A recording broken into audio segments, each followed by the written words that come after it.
Sweden is normally considered to be a peaceful haven in Europe. But this Scandinavian stability is being shaken up by a wave of anti-Semitic attacks. Authorities claim an increasing number of crimes against the Jewish population is thanks to an influx of Muslim immigrants, as RT's Igor Ogorodnev reports.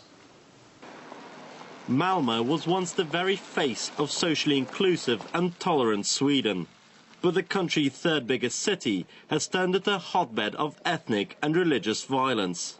The windows of Malmö's synagogue are bulletproof. When there's an ordinary religious service, there's heavy security, and when there's a big holiday, there's actually a police cordon around it. Now, officially, there were 80 hate crimes committed against Jews last year, but local leaders say that the real number might be several times higher. With nearly a third of Malmö's population born abroad, Sweden's tolerance may have welcomed the intolerant.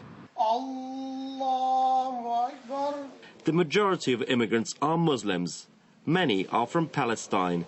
Police blame them for several recent fire bombings, desecrations and assaults on Jews. It's not just any Muslims that feel resentful. It's those who themselves come from the Middle East, and they bring their conflicts with them. Many of Malmö's immigrants have settled in the virtual ghetto of Rosengård. Incomes and education levels are lower here. Crime rates are higher. It's not that easy to find a job, especially if you're not Swedish. People who come here, they're not used to live as the same as they live here. They came from other countries, other cultures. Anti-Israel sentiments run high. We are angry about what happened with our family in Lebanon and our family in Palestine. And we liked Europe to make it stop for Israel. Hey.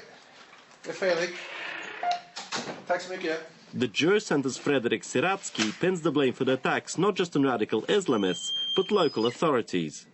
At the height of last year's Israeli-Palestinian conflict, the left-wing Mary Palu claimed attacks on Jews were a natural consequence of Israel's actions. Since we've gotten all this large immigration, massive immigration from countries where these values are not held, then we have to accept, we have to understand.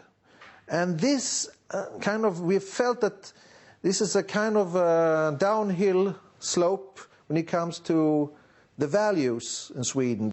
Like for thousands of others, during World War II, Sweden became a safe haven for Judith Popinski when she was escaping Nazi persecution. This is a different country to the one that saved me. Before, I used to come to the schools to talk about my experience of the Holocaust. But now the schools, where there are a lot of Muslims, are not interested. We don't feel safe here.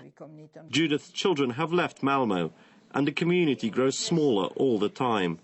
But it's not just Malmö's 700 remaining Jews, but Sweden's reputation that is under threat. Igor Ogorodnev, RT, Malmö, Sweden.